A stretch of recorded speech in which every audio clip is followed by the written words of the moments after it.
ไม่เคยอุ่นเลยกอดมันดูตัวเองได้ทางไหน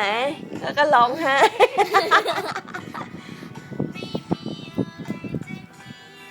ให้ครูได้อ่านพรุ่งนี้